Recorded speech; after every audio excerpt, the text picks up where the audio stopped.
Yep.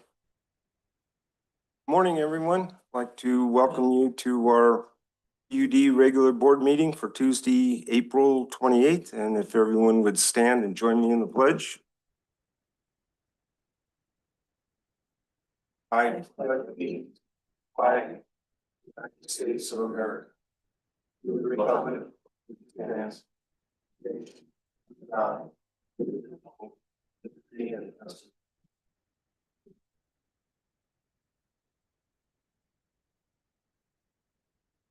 All right, thank you. All right, let's start out with the public forum. The board welcomes public attendance and comments on district matters. This section is reserved for items not on the agenda. The board may not discuss or take action on these items, but values and considers all input. Each speaker is limited to 3 minutes. Is there anyone that would like to address the board?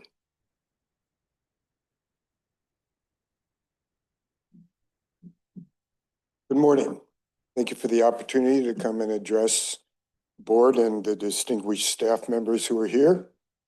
My name is Don Nessel. I worked for TUD for about 26 years. I'm very familiar with the wastewater side of it and somewhat familiar with water because I was involved there for about 4 years. But I'm here to talk about the new, and I'm not sure what it is, a new ordinance or agreement or something with the septic tank haulers involving the hauling of loads into the regional plant. So I was contacted by one of the haulers. I have no idea exactly what I'm talking about right now because I just know that he said he would not be able to haul from one of the plants that I'm involved with. I'm involved with about 5 different small plants directly as an operator, and then involved with several others as either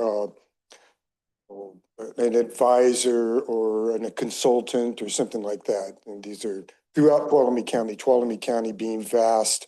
Several of them are over on the other side of the river, which we almost consider not part of Tuolumne County because you got to go up priest grade to get there. But nonetheless, I have a very definite interest and possible impact from whatever these rules say.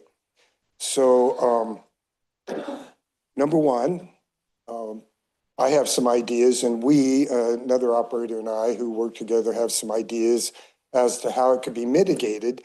I'm not really sure what the criteria is. If we're turning away certain loads because of their percent solids or because of what or where they came from or whatever. So I need to better understand that. So I'll need to read the ordinance, the agreement, whatever it is. But also we would like to have an opportunity to sit down with key staff members to talk about a great idea we have that at first you're going to say, oh, no, but if you really look at it, you may think, yeah, that's a really great idea, Don. Thank you for pointing that out. And I've been involved with septic loads since 1982 at the regional plant in many different ways of how we received them, what we did with them, how we turned them away. Primarily, we turned away out of county loads. How am I doing? I didn't check the board. I think to refuse any loads directly from Tuolumne County without some sort of recourse is a bad idea. That they're all taxpayers too, and you guys were formed by the taxpayers to do a special job in both wastewater and water. And you've done some sensational work, and I really love it, and I think you're awesome, but I think it's a mistake to turn me away. So that's all I have to say. Thank you very much. Thank you. Anyone else like to address the board? Okay, if not, Melissa. Okay, consent calendar. Item number 1, minutes of the regular board meeting of April 14th, 2026. And item number 2, investment report as of March 31st, 2026.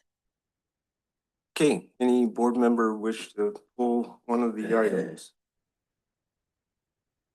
None? Anybody? I move we approve this consent calendar. I'll second it. Okay, anyone from the public wish to have any input? Seeing none, bring it back to the board. All those in favor? Aye. Anyone opposed? Okay, passes. You're up, Melissa.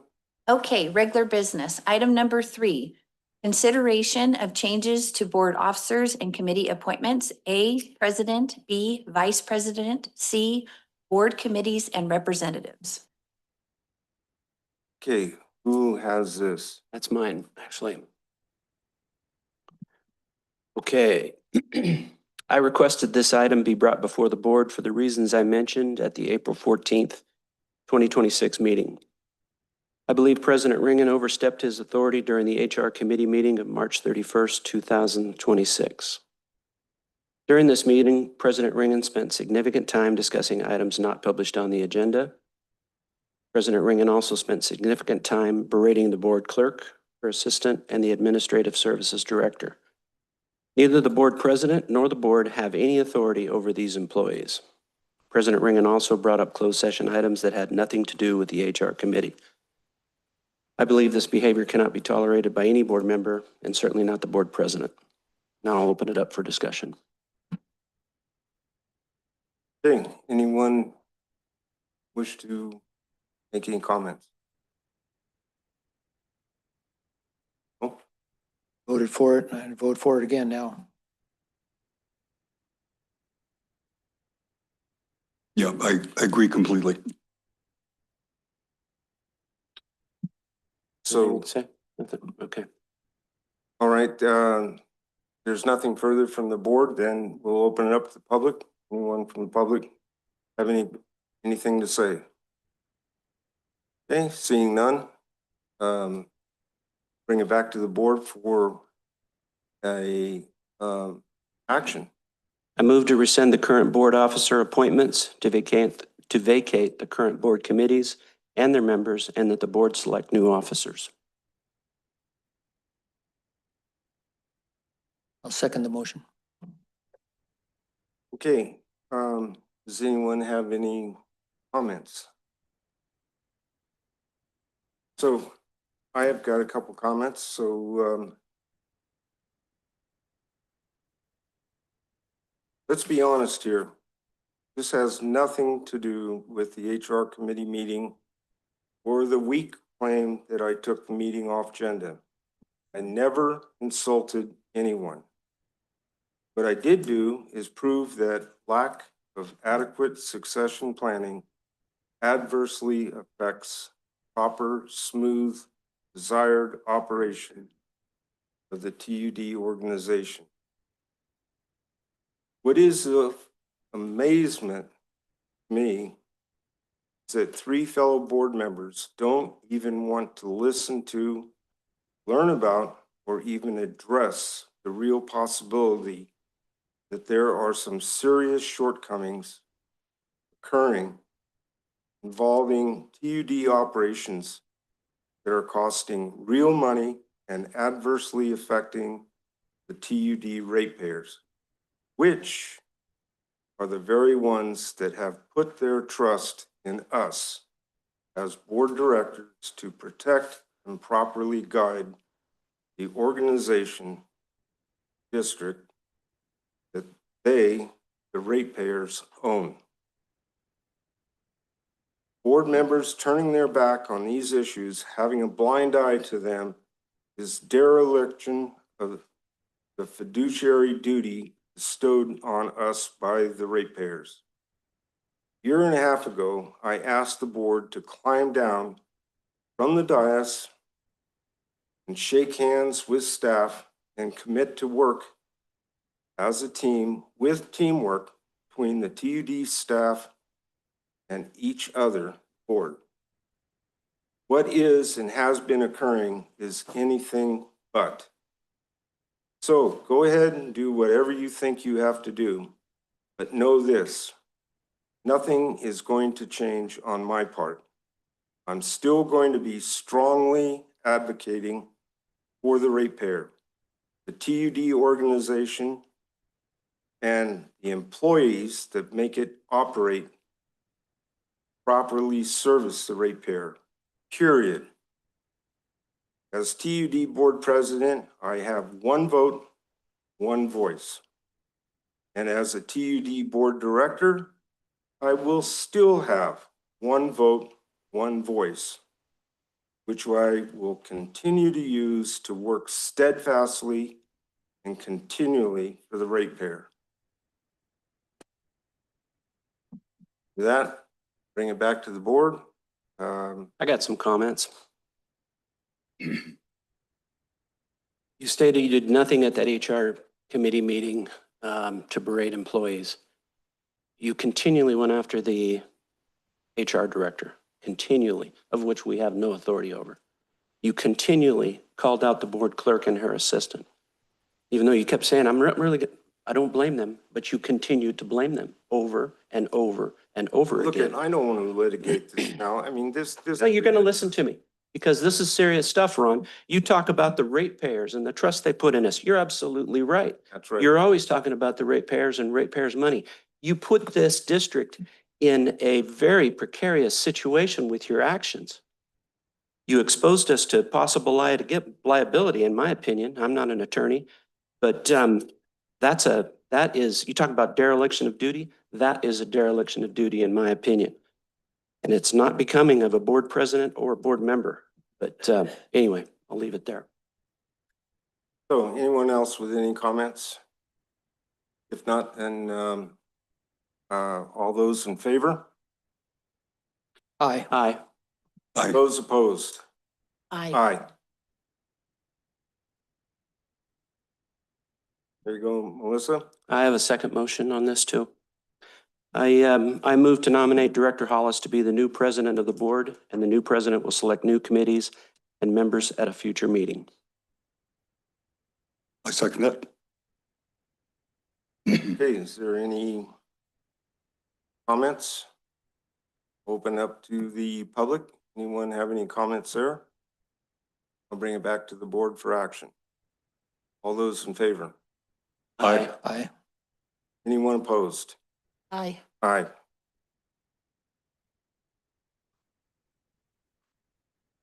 Melissa? Yep.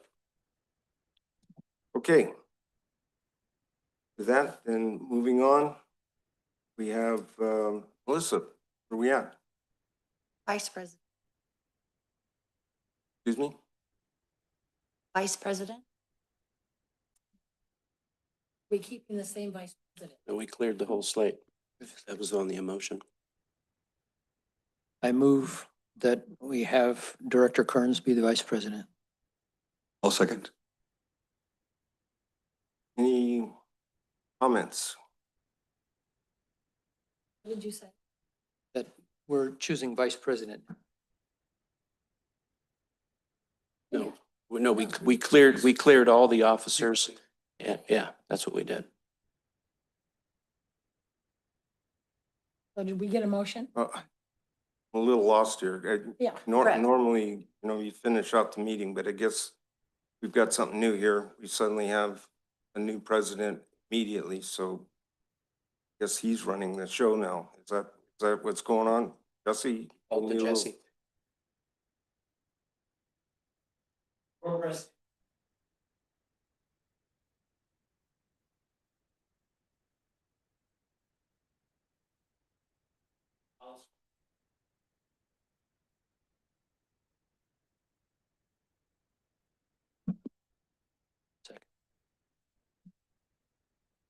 Director nominating Director Kearns for vice president. So that'll be the third motion. Which I second. Oh, Mhm. thank you. All right. So there's a first and a second. Additional comment from the board or a vote. Is there more comment? And all in favor, say aye. Aye. Aye. Opposed? Yes. Okay, motion passes 4-1. Carol, for or against or? She voted against. For, yeah. Aye. Sorry. Okay. Last thing is board committees and representatives. And we are going to put those on hold till I can figure out what to do with them. So those are all on.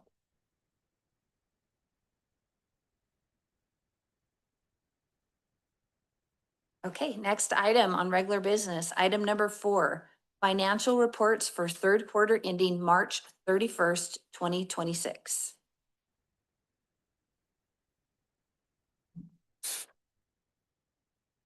Carolyn? Great, thank you. I apologize, it always takes me a second to get my technology to work. So bear with me 1 minute.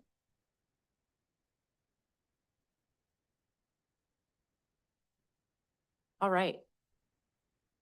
Here we go. So today, it's official that we are 75% through the fiscal year.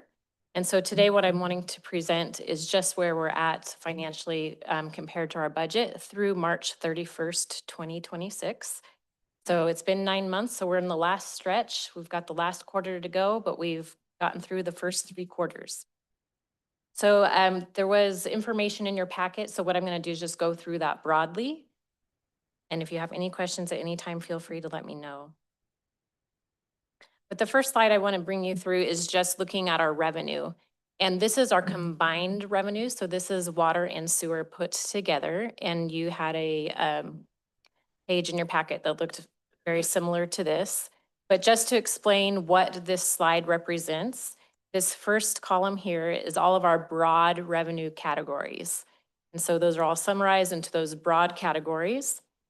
This first column here is our current full year budget. So this is what was passed back in June of last year. This second column here represents what we've actually earned or received through March 31st. So what we've earned or received for the first 3 quarters. This third column here represents the difference between budget, the full year budget, and those first 3 quarters. So essentially, this is what we still need to earn or receive in order to meet our full year budget. The last column represents that percentage. So what is the percentage remaining in order for us to earn that, get up to our full total budget amount? And so looking just at the bottom line, our budget is about 32.8 million. Through March 31st, we had earned or received 24.8 million, leaving about 8 million that we still need to earn or receive, and which means we still need to earn about 24%, which is actually good news. If you just do simple math, we should have earned about 75% of our revenue by now, and we've earned about 76%, so we're a little bit ahead of that target of basically earning all 3 quarters of our revenue already. And just looking at some of the individual items a little bit, my next slide just kind of represents if our target is essentially that we still need to earn 25% of our revenue, we would hope that each of those categories would have numbers of 25% or lower, meaning we've already earned more than 75% or we've earned at least 75%. And some of those areas that I wanted to just point out where, for example, we're at target or better than target is investment income. We've actually already earned our full year's budget. So we're quite ahead on investment income. We budgeted conservatively for that, just not knowing where the economy was going to go, but it has done better than what we budgeted. And so we've actually earned the full year already. And so anything beyond that is going to be the cherry on the top, really. Another good news is our utility billing, which is our biggest source of revenue. We are actually a little bit better than target right there. We still only have about 24% as opposed to 25% that we still need to earn in that regards. So those are really right on target. Some of the ones that are outside of target are capacity and connection fees and property tax. But both of these areas are not necessarily that I think we're behind, it's just that they're timing dependent. They don't follow the exact, we don't receive them in even increments throughout the year. Especially property tax, we really receive one payment, large payment in December or January, and then we receive the second large payment in April. So it skews those percentages, but I don't expect that we actually will be behind by the end of the year. We're still tracking to be on target. It's just that there's timing differences that happen with those two areas of revenue. So those are just kind of some of the broader ones to point out as far as revenue is concerned. Excuse me, Carolyn. Yeah. Yeah, I understand the property tax Mhm. delays. Could you talk a little bit about the capacity and connection charges? Yes, so those also don't come in even increments because there tends to be more activity, like let's say in the spring. Right. And so it's fairly common that that starts to pick up right about now. So that's another timing difference there. Great, thank you. Mhm. And then moving on to expenses, kind of some of the same logic as far as the actual spreadsheet itself. This first category is our very broad categories of expenses. We have lots of line items within those broad categories that our budget managers are looking at all the time. But I kind of roll it all up into these broad categories for simplicity for your eyes. So those are the broad categories. This first column again represents our total full year budget. This column represents how much we've spent through March 31st. This is the difference between budget and what we've spent through March 31st and the percent remaining that we still have to spend or still have available to spend. So with expenses, again, we would hope that being on target, we'd still have 25% left to spend. So being on target with expenses really is, as long as it's 25% or higher, we're looking like we're in good shape. So bottom line, 24 million budgeted, 16 million spent, about 8 million still left to spend with 34% of our budget remaining. Looking at them a little more specifically as far as the categories. In actually all of our categories except for one, we are at target, meaning we are at 25% or higher. It spans between 26 to 40% still left. The one category that is a little bit off is our general administration. It's at 24%, which is still really close. And the main reason for that, again, it actually is a timing issue. This broad category includes our property and liability insurance expense, which is a fairly big expense, and we pay that all at once. So it's not like we pay it in even increments each month. So that kind of skews that number till we get to the end of the year, then it's on track, if that makes sense. So essentially, and again, this is all operating expenses. So the last thing that we have to look at is this, apologize, it's a very, lots of small numbers on there. But this is our CIP status report. So it lists all of the CIP projects that we have budgeted for this year. So that's the list of all of them, that first bit on the left. This column right here is our total combined budget for them. So we have about 7.3, 7.4 million budgeted in CIP projects. And one thing that I want to point out is that does not include our grant funded or loan funded CIP projects. That is strictly ratepayer funded CIP projects. The blue column represents the expenses that we've spent so far associated with those projects. The first column being the non-labor expenses, and that's truly what we budget for is the non-labor. The labor is how much our staff have spent on CIP projects, and those are actually included. The budget for that is actually included in the previous slides that we saw. And then the total of what we've spent on CIP projects.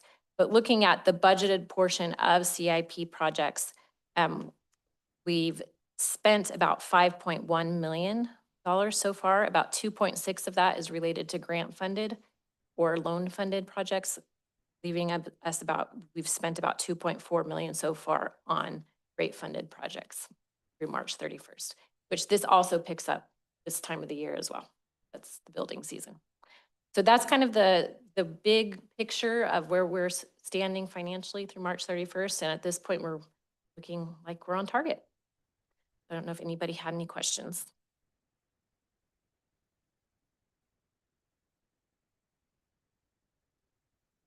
Thank you, Carolyn. It's good, Carolyn. Thank you.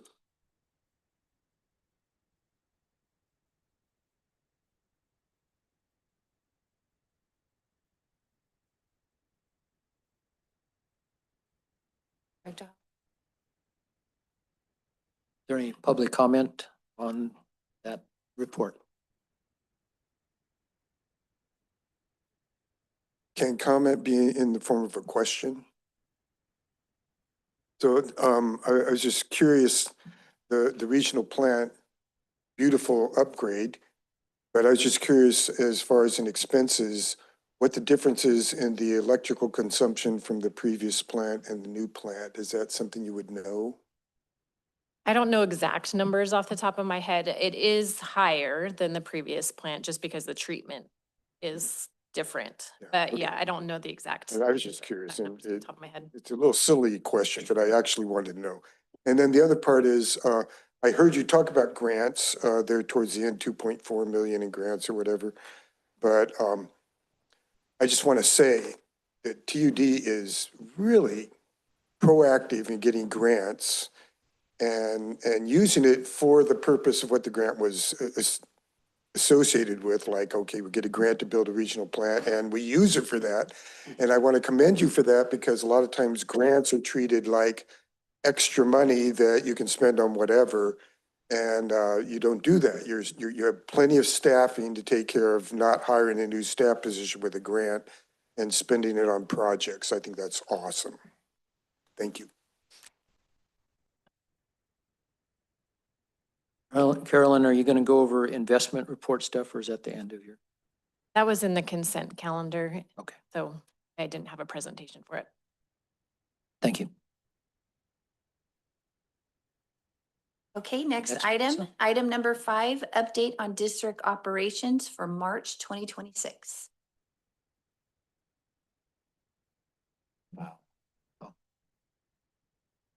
Can we have a motion to accept and file? I'll make that motion. I'll second. All in favor? Aye. Aye. Aye. Opposed? None? 5-0.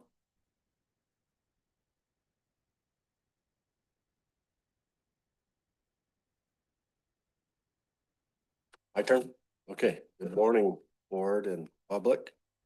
I'm here to, on behalf of the operations team, give a brief report on the operations for March. Seems like a long time ago now, that always seems that way. So Abby's gonna pull this up and we, again, didn't have a time to rehearse this, so she's just gonna do her best to just kind of keep up with me. I'm gonna turn a few pages here. I'll stop on the very second, page number 2. While it seems like on the raw water division, it seems like an awful long time ago at the very beginning, end of February, 1st of March, we were still dealing with that horrendous storm where the department had to remove roughly 300 trees throughout the entire ditch system during February and March. What's also interesting there, I think, Eric, you correct me if I'm wrong, but the last bullet there, TD's crews assisted PG with removing trees and debris on the main canal. Is that the first time officially we've actually done work with PG on the main canal? No. It is not. Anyway, it was significant. So it was nice to see our two teams working together for a common goal. So it was the second time. Thank you. Next page, just a couple of pictures of some of the activities during that time. Stop at any time if you have a question about a picture or a comment. Okay, going on to the next, water supply. As we can all tell, it hasn't been a fantastic year. It's getting in better as the time moves on. You've had plenty of storms here in April. But as of April 9th, I think our precipitation is about 78% of normal. And our snow is only at 30% of normal. Now that's maybe has changed a little bit since the news. 36% now. Oh. Snow water equivalent.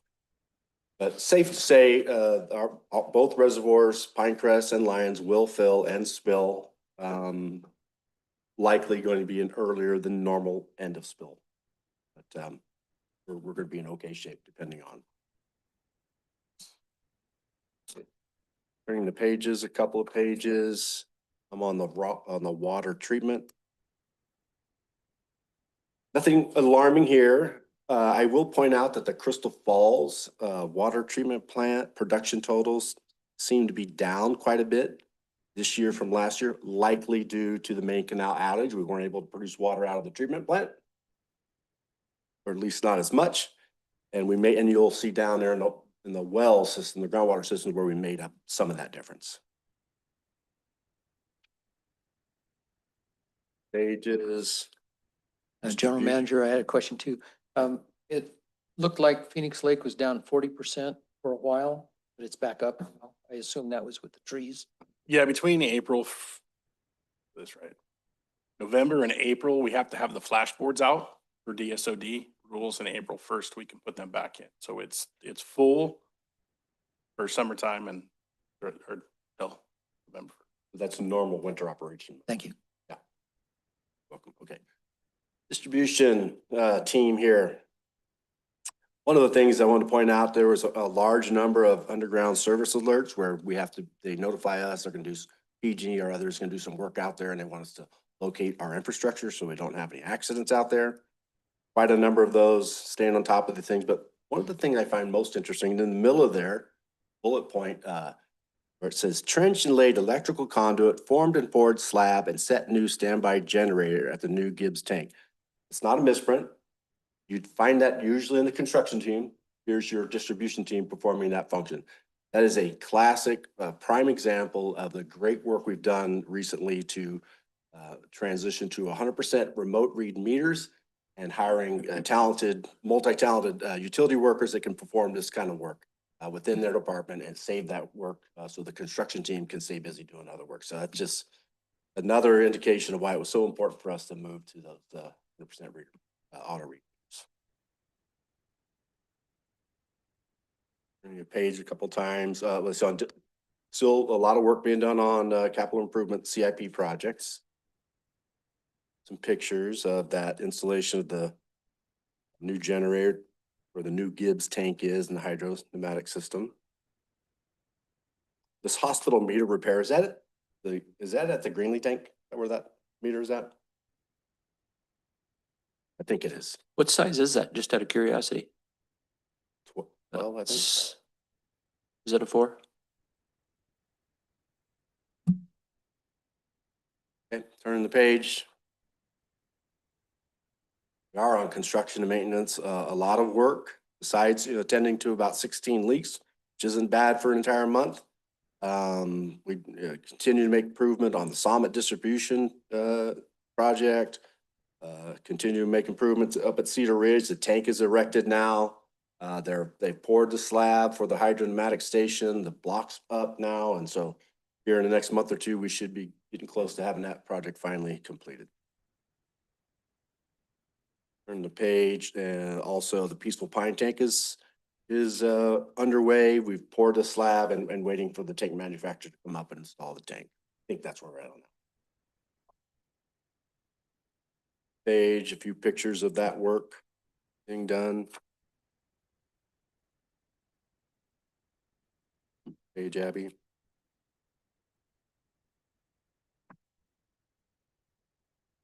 Wastewater collection.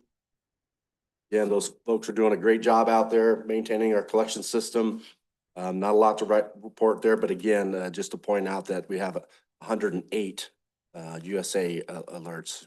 Same with the distribution there. Calling to check locate our underground so there's no accidents. Question on those USA tags. Are we seeing those go down now? Or are they still going up? It depends on the month. It just rolls. Yeah, ours have dropped significantly. They've told us they're about done up there. I was just curious. Yeah, it's all over the board. Are they? Yeah. Okay. Yeah, some weeks are good, some weeks are bad. A lot of pole replacement. Yes, there is. On the page, Abby, just to note that they've, the Willow Springs, the new Willow Springs sewer lift station has been completed. They did the startup. There's just some finishing details to be completed yet before that we can put that project to bed and then have our ribbon cutting ceremony coming up. So looking forward to that. Wastewater treatment, really nice report. Again, nothing alarming here. But it's the time of year we start looking at reclamation system. We can see that on your report, it says that Quartz is currently sitting at 53 feet or 925 acre feet in storage. I checked on it this morning. We're actually at 993 acre feet. And we have another 700 or so coming throughout the reclamation season. So we're gonna have plenty of water for the reclamation users, which we'll be talking about here in a few minutes. And employee development, safety and security training activities. We're really happy that Daniel King was able to obtain his Class B commercial driver's license. Really happy for him and for us. Last page, I think it's the last page. Yeah. Just to highlight a couple of things. The safety staff did a hydro system job hazard analysis on March 31st. I think that was done up at Gibbs. And then, all right? Sound about right? Yeah. And another one down there, the emergency after action debrief. So the storms from February and March, we opened up the emergency command center. We met regularly throughout the duration of that ordeal. And then we had an after event emergency so we can talk about what went right, what went wrong, and what we can need to improve for future emergencies. And I'm always impressed by how many hours we do all of this work and we still found time to spend 382 hours of safety training, which I'm very happy and thankful for. That is the end of that.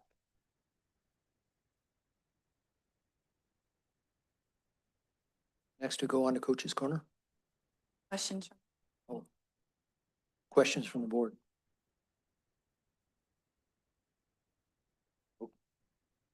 Question from the public?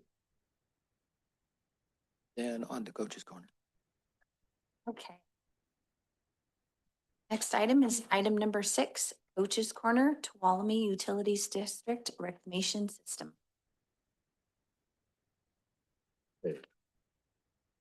So this month's edition of the Coach's Corner, I felt it timely to give you a little bit on our reclamation system, how it works and why it matters.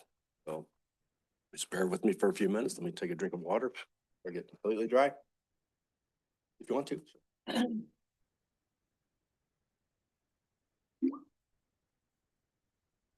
As Tuolumne County continues to grow and water reliability becomes more critical, recycled or reclaimed water plays an increasingly important role in how Tuolumne Utility District protects public health, meets regulatory requirements, and responsibly manages water resources. This month's Coach's Corner focuses on how our reclamation system works, where the water comes from, how it is treated, and how it is used safely. Reclamation water originates as wastewater from homes, businesses, and facilities throughout TUD's service area. This wastewater is conveyed through the TUD's regional sewer collection system to the Sonora Regional Wastewater Treatment Facility, where it is treated to meet strict state of California standards before being reused for approved purposes. Rather than discharging all treated wastewater directly to surface water, TUD captures the highly treated wastewater and reuses it where allowed, primarily for agriculture irrigation of pasture and fodder crops not intended for human consumption. At the Sonora Regional Wastewater Treatment Facility, wastewater goes through multiple stages of treatment, including primary treatment to remove debris and solids, secondary biological treatment to break down organic material and to settle out solids, filtration to remove small particulates, and finally disinfection to significantly reduce pathogens. The resulting product is classified as disinfection tertiary, MPN, most probable numbers, MPN 2.2 recycled water, a Title 22 classification regulated by the California Department of Public Health, overseen locally by the Central Valley Regional Water Quality Control Board. TUD is responsible for ensuring this water meets all applicable water quality criteria before it is delivered for reuse. TUD operates under a statewide general order for recycled water uses that allows recycled water to be used and discharged in specific ways that protect public health, specific beneficial uses, and the environment. Approved methods include land application through irrigation of approved agricultural lands, seasonal storage in permitted reservoirs or ponds, controlled discharge in accordance with permit conditions. Direct discharge to creeks, rivers, or other surface waters is strictly prohibited. Recycled water must remain on the permitted properties and managed so it does not leave the site as runoff, overspray, or tailwater. Some basic water math, this won't hurt. On average, TUD treats about 1 million gallons of wastewater per day at the regional treatment facility. Over the course of the year, this equates to nearly 2,000 acre-feet of treated wastewater. To put that into perspective, 1 acre-foot is approximately 326,000 gallons of water. Reclamation users may be required to accept around 2 to 3 acre-feet per acre per year, depending on soil, crop type, and site conditions. The reclaimed water is critical for balancing the water system, particularly during peak flows and wet years. In addition to meeting water quality standards, TUD must demonstrate to the water board that it can reliably dispose of the volume of water that flows through the system in a 1 in 100-year rainfall. In the Sonora area, a 1 in 100-year rainfall year is associated with roughly 60 inches of precipitation. Recycled water volumes also vary widely from year to year. Dry year may produce about 1,600 acre-feet, while the wet year can produce over 2,000 acre-feet. All water must be disposed of each year, including the additional 400 plus acre-feet in wetter years. Today, the district's primary disposal method is land application, irrigating approximately 600 acres held by 17 different property owners, where the water is used to irrigate pasture land to produce feed for cattle grazing. Reclaimed water is often stored seasonally in lined or controlled reservoirs to align supply with demand. TUD stores its reclaimed water in Quartz Reservoir in the Jamestown area. Storage is necessary because wastewater is generated year-round.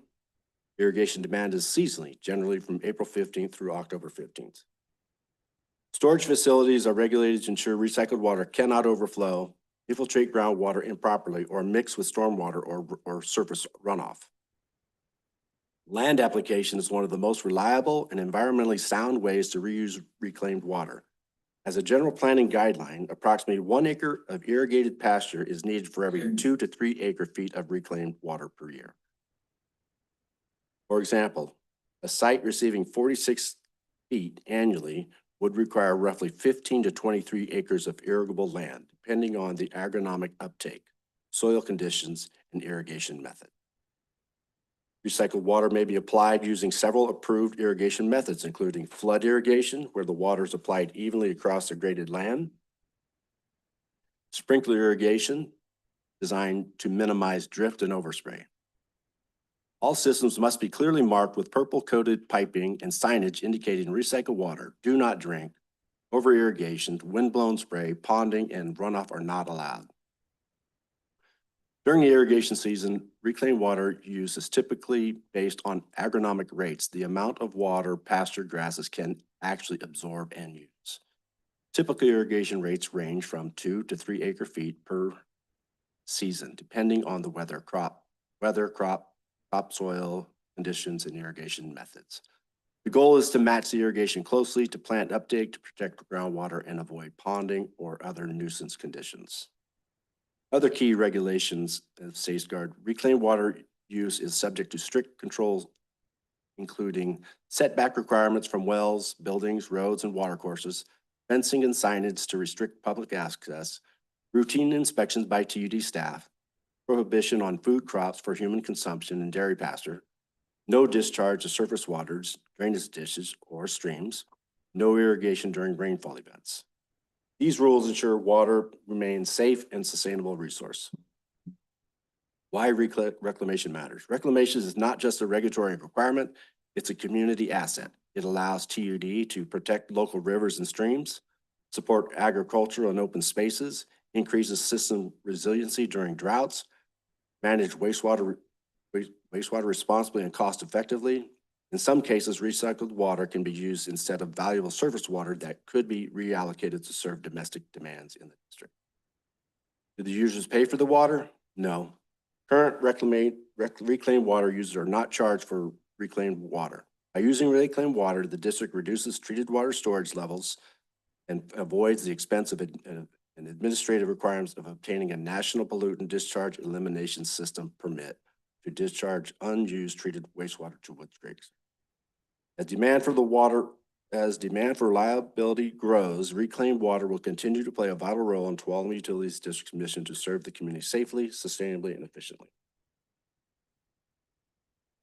We're just getting into the reclamation season as we speak. I think we're geared up and set. So I mentioned in there that the 1 in 100 year rainfall, so you probably asked yourself, like I did, well, how often do we get 60 inches of rain? Well, it's not very often, but it has happened in our lifetime. About every 100 years, right? About Smarty. Well, I'll let you know. In 1890, we have records. I asked Tony in our hydrologist, give me some answers here. So we have historic records going back. So in 1890, we received over 67 inches of rain. 1906, we received 51, even 40 plus inches of rain gives us fits down there. So just understand 1906, 51 inches, 38, 48 inches, 69, 48 inches. In 83, we received almost 60 inches, 59.8 inches of rain. And that is the first year Maloney's filled. 95, we received 56 inches, 98, 50 inches, 2006, 49 inches, 2011, 51 inches, 2017, almost 52 inches, and 2023, almost 49 inches. So there are times, oftentimes we get a lot of rain and it puts a lot of strain on our collection system. It puts a lot of strain on the treatment plant and it really maximizes the water and reclamation system. On the downside of that, in 1924, we received less than 14 inches of rain. In 76, we received 15 inches of rain. 1987, 17 inches of rain. 2014 and 15, both were 17 inches of rain, and 21 were 15 inches of rain. So interesting stuff. Thank you. Questions from the board? So I got a couple questions. And they're sort of related, but maybe not quite. And I'm glad that our district attorney is here because he might get a question shot his way. In the ops report, we're at two spills for our 5 for the year, which is really good seeing, in my opinion, I don't know, maybe somebody else has another opinion. That we're at the end of April and we only have 2. But all of that seemed to come about the time that we had that lawsuit against us. And I can't remember the group now. And so what is our exposure? I guess that's what I want to say is what is our exposure now that we are treating at a tertiary level? Because I know that they just went wild over the fact that we were land applying that water rather than returning it to the waterways. Which sort of overflows are So, we talking? yeah, so there's a couple of things. And there's an expert in the house. But your first part in the ops report, we talk about our sanitary sewer overflows. Oh, right. Right.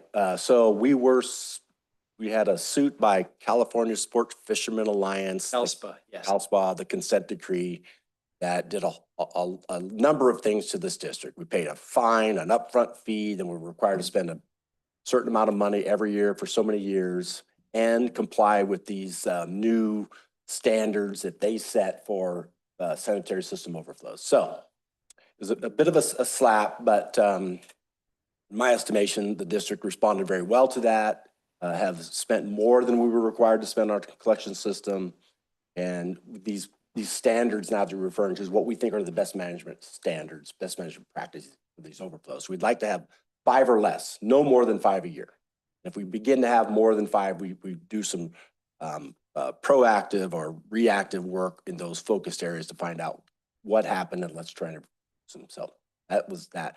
So that suit had to do with sanitary sewer overflows on the collection system, not on the reclamation system.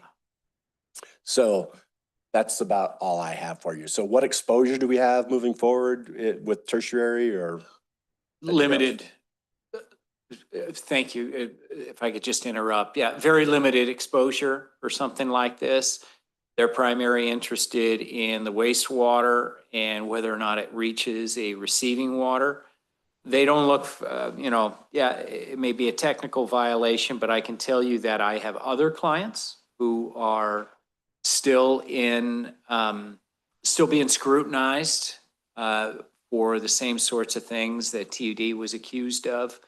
And 1, 2, 5 of these violations is not something that they're not, it should be addressed, right? But it's not something that they are necessarily focused on when they know of somebody who is doing 20, 30, 40, 50 of these overflows.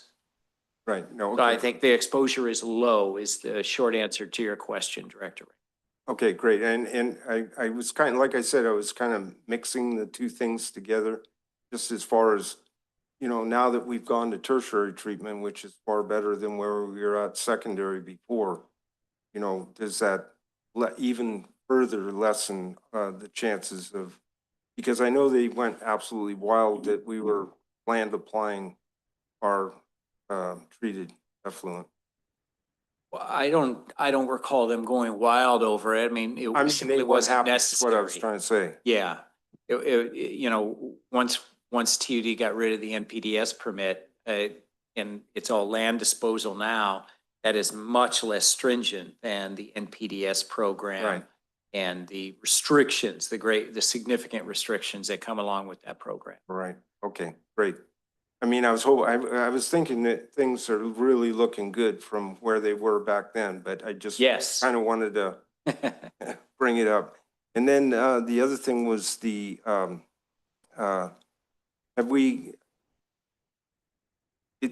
hate book work and busy work and stuff like that because it's just a waste of employee time and ratepayer money. But sometimes keeping records is important so that you know where you were and you know where you're going.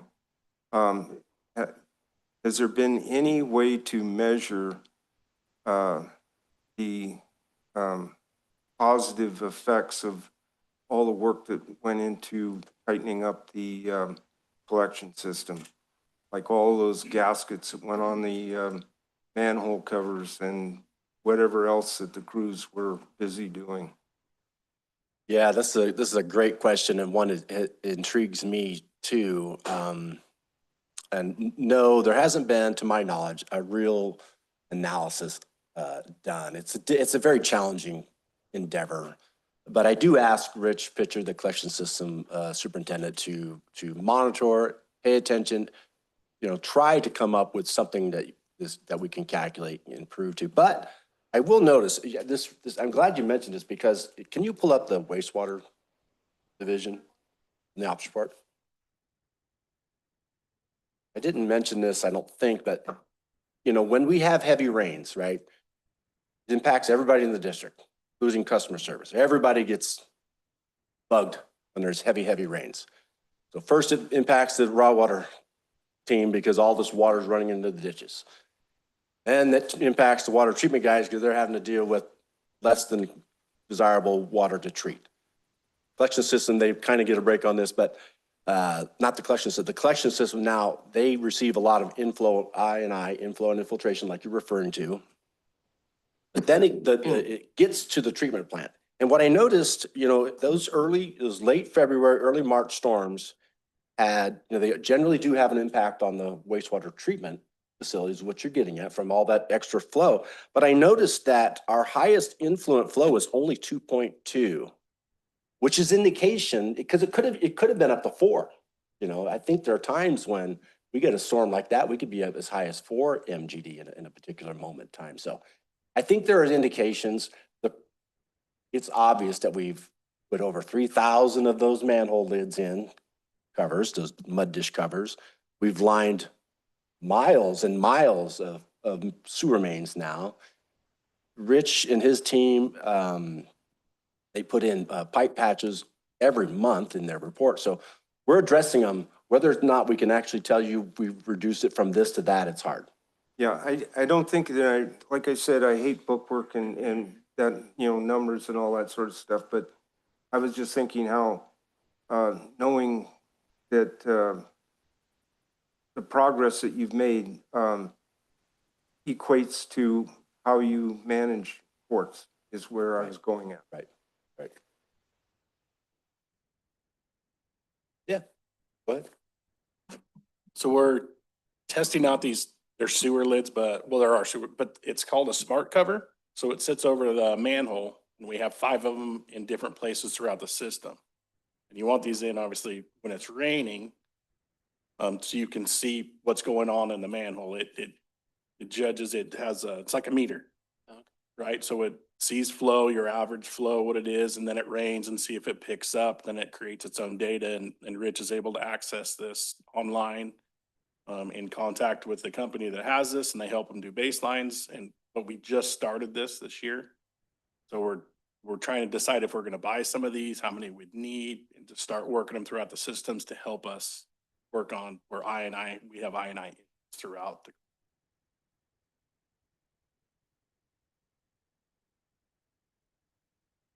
I got a couple questions. Going back to the old plant, it was out of compliance there at the end of its life, right? I mean, it was, and the state was giving us a pass there until, because they knew we were building a new one. Just curious, about how long was it out of compliance, time-wise? Months, years? Years. Again, you have the resident expert in-house, but I'll try to do my best. I really dove into this when I became the operations director in 2015. I tried to, we were dealing with the consent decree and all of those issues. And I came from the water regulatory side, and I personally didn't feel like there was good balance between attention paying to the water treatment side and the wastewater treatment side. So I tried to bring as much influence as I could to help out the department. So I did a lot of research. The old treatment plant originally had rock filter media for the biological treatment process. And in the early days, the treatment plant, based on data, not that I was there, based on data, the treatment plant did really well, performed just fine. At some point in time, and I don't know if it was due to the increasing septage haulings or what it was, but at some point the TUD decided to go from the rock media, river rock media, to plastic media. And again, just the data, I was here, but not down there. You can see that the water quality improved greatly in the first couple of years, but then there was a slow increase over years. So I would say the last 10 years or so of the old treatment plants in life, there were, I don't know, 50% of the time we were above the permitted treatment levels, and 50% were below the treatment levels. Okay. All right. Well, good. That's good to know, because even though the new plant's been open now a couple of years or 3 years, whatever it is, I still get a question every now and then, why did it cost so much and why do we have to do that? And that's the kind of thing I know I need to know when I run into customers and whatnot. So, all right. The other question regarding the irrigation, the reclaimed water, just ballpark, how many customers do we have that use that reclaimed water? 17. 17. And they're Okay. users. Mm-hmm. Users, not customers. Yeah, users. You're correct. Yeah. Okay. See? 17 users. All right, good. That's all I have. Thank you. Any other questions from the board? Yes. We were talking about overflow and the dangers of that. I know Quartz Reservoir is a huge concern, particularly during heavy rainfall. Just curious, and maybe Jesse can chip in on this. What would be the impact to the district if Quartz Reservoir overflowed? Well, what the potential impacts from a monetary standpoint is. I don't want to address that in a public meeting. You don't want to? Doesn't want to address. I don't want to address that in a public. It's significant. The fine is a high dollar amount per day, per gallon. It's quite steep. It's a definite incentive to not over. Now, let me just understand. We would never allow Quartz to overflow, right? We would, if needed, we would do controlled releases through a valve, if needed. Mr. Perkins, yeah, a multitude of factors would come into play. Was it willful? Was it knowing? Extent, duration, all of those things would factor into calculation. It's not just a brief spill and it's an exorbitant amount of money. It's an examination of the circumstances surrounding it. And then there'd be a discussion with necessary regulatory agencies. And that's really the best answer I can. And then as a follow-up, is the board providing the support that's needed to mitigate that risk? The question is the board providing the proper resources? Absolutely. We have, over the last, I don't know, 10, 15 years, we have really increased our efforts on, there's multiple ways to address this, and we have addressed it in every way we can. One is we put a huge emphasis on the collection system to reduce the I&I. We made a huge investment into the treatment plant to better handle the high flows. And the reclamation system, we spent, I don't know, a couple of $1 million a dozen years ago to improve Quartz Reservoir to get the dead pool, be able to pump out of the dead pool. And we've invested quite a bit into the reclamation system as well. Is there anything more that we could do, should be thinking about doing?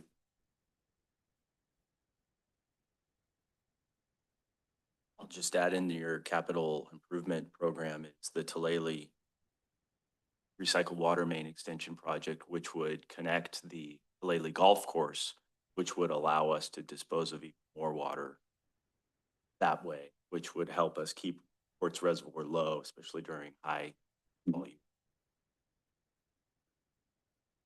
Do you have any other questions from the board? I have one. Back on the sanitary sewer overflows, when we had a suit, about when was that? Since we have you here. 2008, about. I had a look at it just the other day. Different. And if there's no more questions from the board, then from the public?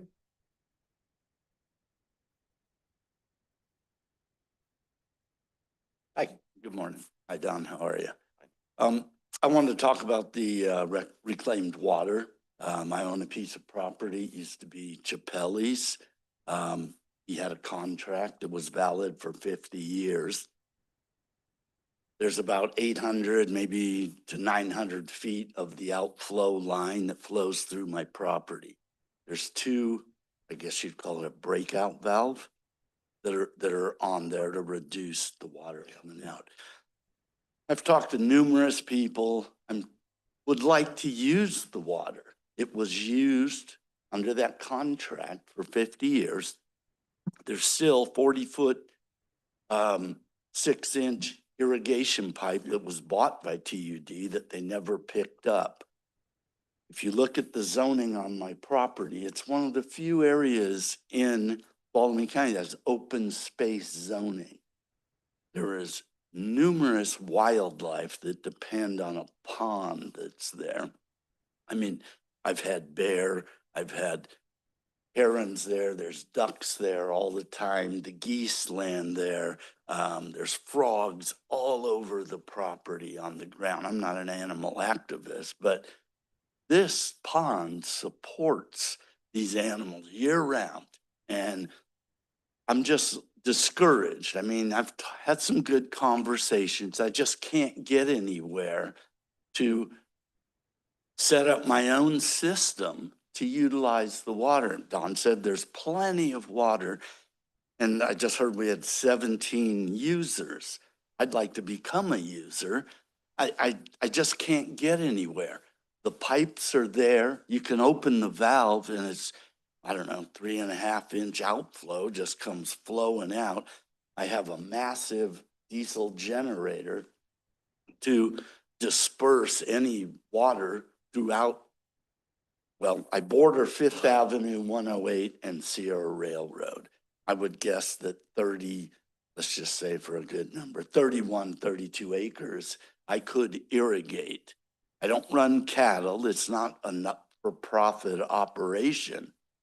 But I just wanted the board to know, and maybe people I haven't talked to, how do I get use, apply for a permit, help you guys out in a 100-year deal? And I just wanted to get that out there. My name's Jeffrey, last name Fawnin, and I don't know. That's all I wanted to say, Don. Thank you, Jeffrey. Thank you. We'll reach out to you and meet and discuss it. Thank you. Thank you. Thank you. Thank you.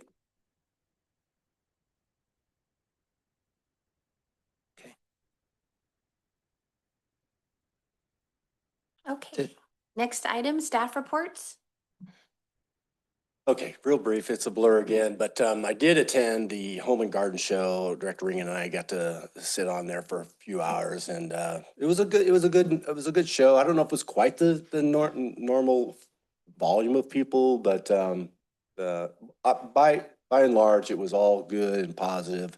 And really, my hat goes off to Abby and Hallie and the temp crew for setting up the display. It's a beautiful display. We get lots of recognition, so I had a good time and I look forward to doing that. So that's the end of my report.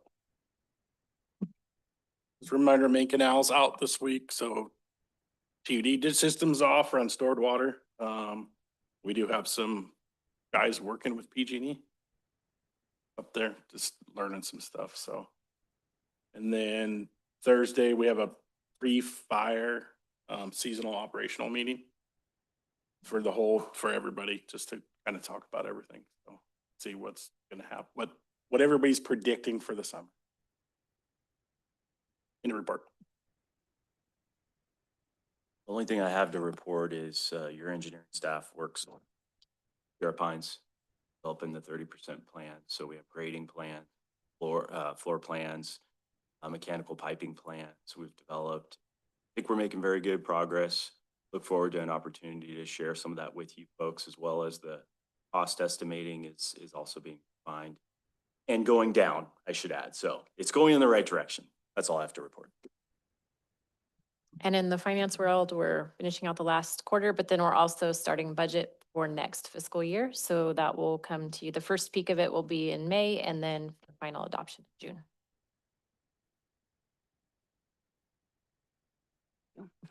And for my report on the public outreach and enrichment for the community, we had the Home and Garden Show. So I want to thank the board members who participated and all of the staff that took time out of their weekend to go work at the TUD booth. We got a lot of positive feedback. We got some responses. We left comment cards out. So if we couldn't answer any questions, we've been back in touch with everyone who filled out a comment card. Really good positive feedback. Coming up, we have a 2Care tour at the Regional Wastewater Treatment Plant with Columbia Elementary School next week. And also, you guys have been notified we're going to be doing a ribbon cutting and celebration at the Willow Springs Sewer Lift Station that Dawn mentioned. And then turning to regulatory coordination, after being contacted with some outreach from California Special Districts Association, CSDA, the district submitted a comment letter to the California Air Resources Control Board, proposed zero emission vehicle regulations prior to their deadline, April 17th. And just to share input with them on the operational considerations that the requirements may present to rural public water agencies like TUD. So submitted that. Lots of good feedback, I think, from other water agencies as well. So we're hoping for some changes with CARB on that. And that's the end of my report. Thank you. So then we want to bring it back to the board, have our reports. Director's communication and reports. Well, I was at the Home and Garden Show. How much fun was that? And I attended a T-Scan Irwin meeting, a Headwater meeting. And that's all I got. I have nothing to report. On 4/15, ended the T-Stand IRWM meeting. We continued the subcommittee meetings, group meetings, working on our new plan. The workshop leading up to a finalization and consolidation of that plan. We also received a presentation by David Errett from DWR on the San Joaquin Basin Flood MAR watershed studies, which I don't know, was, I guess, interesting, but mostly didn't have a whole bunch to do with our area. But it's good to know about what's going on down below as well as up here. 418 manned the booth for a couple hours down there at the Home and Garden Show. Got to meet quite a few of our good ratepayers. Was mostly positive, I think. Always a couple of complaints about rates, but we can work through those. 424 attended the Aqua Region 3 meeting. Had legislative updates, and 424 attended the Aqua Headwaters Working Group, and once again was legislative updates, because it's that time of year when all that stuff is going through the Sacramento legislation. That's it for me.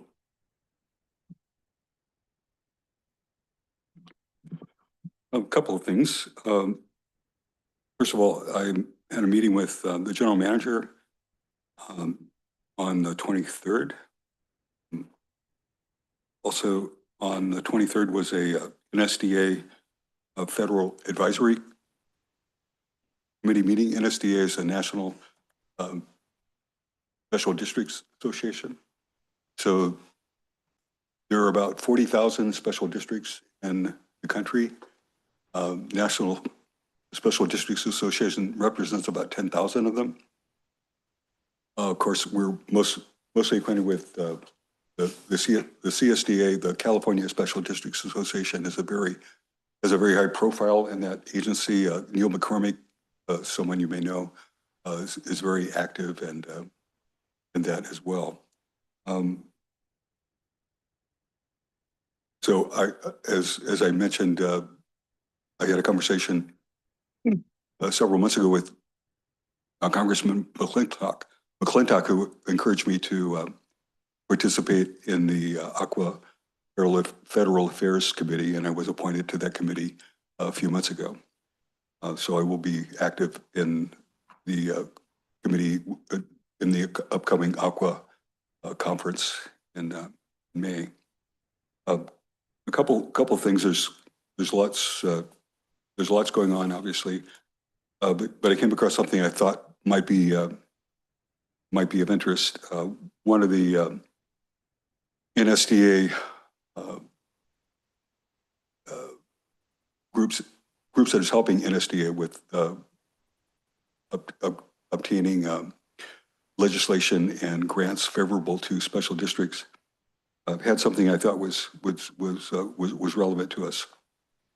They talked about how the government can, the federal government can shut down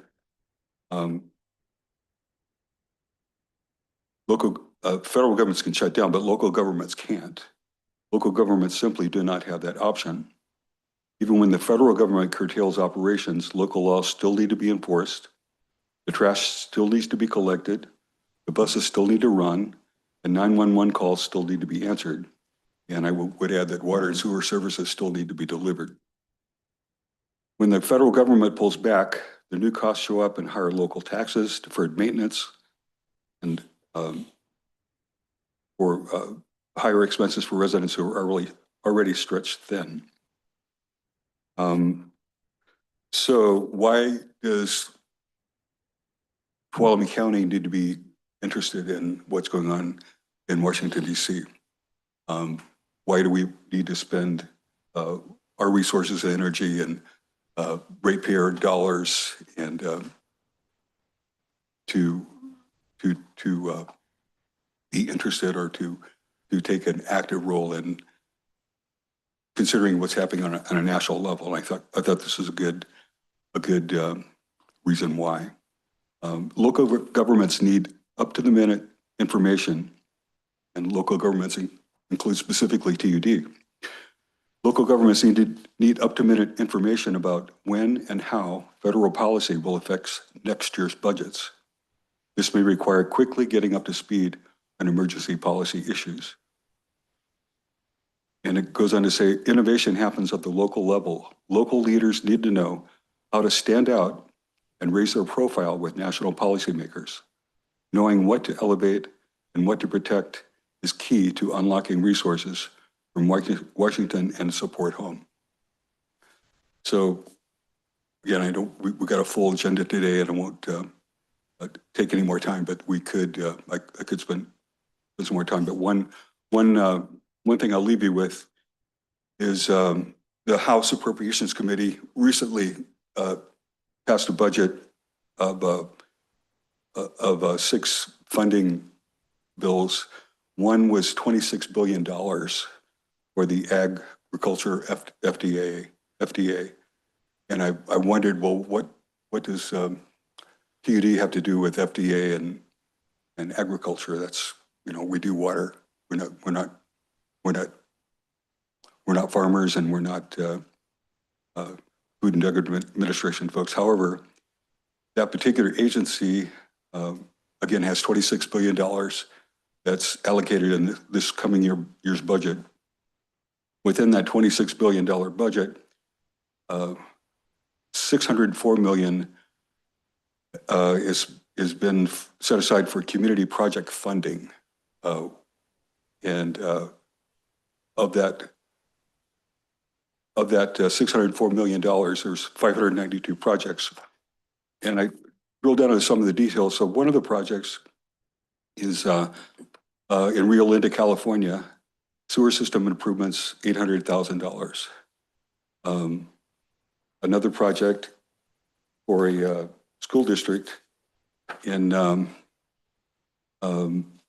Bakersfield, Vineyard Elementary School District water line, $1.1 million. So even though it sounds like kind of an enigma that, no and darkness and it cannot be pierced, with some focused attention and effort, we could access funds that would save our ratepayers lots and lots and lots of money. So we're going for a rate increase in a couple of years. There are funds available that we could be looking at and focus our attention to that could save our ratepayers a ton of money over the years. And I'll leave it at that for now. Thanks. Thank you. Thank you. Back in March, I did go to the reclamation lunch, meet all the users, and that was a pretty cool thing to do. It ties in with today. Went to the Home and Garden show, Director Reel, Antonio Ramirez, Rich Pritchard, and myself. Rich Pritchard and particularly Antonio Ramirez were able to deal with some pretty complex questions. I was impressed with their knowledge. Moving water from one place to another has a lot to do with easements, right-of-ways, all sorts of problems with them. And it was neat to see how they work. That's all I got. And I think that ends us. Oh, Yeah, Jeff, there was one thing that I omitted, I should have mentioned earlier. I got a call from a raw water customer and set up a meeting on April 15th. And I wanted to let the general manager and the ops manager know that he really appreciated that meeting. And I thank you guys for accommodating him and get his questions answered. So thank you very much. and I think then we go to a recess before going to closed session. Correct. We'll recess to closed session. Item A, conference with real property negotiators pursuant to Government Code Section 54956.8, property APN 085-050-001 et al. Agency negotiators Don Perkins, Jesse Barton, and Tom Johnson. Other parties to negotiations, Mike Schoner and Seth Perez, Pacific Gas and Electric Company. Under negotiation, price and terms of payment. Okay. Then we'll recess for 10 minutes. We do not expect any reportable action. Come back, closed session. Thank you.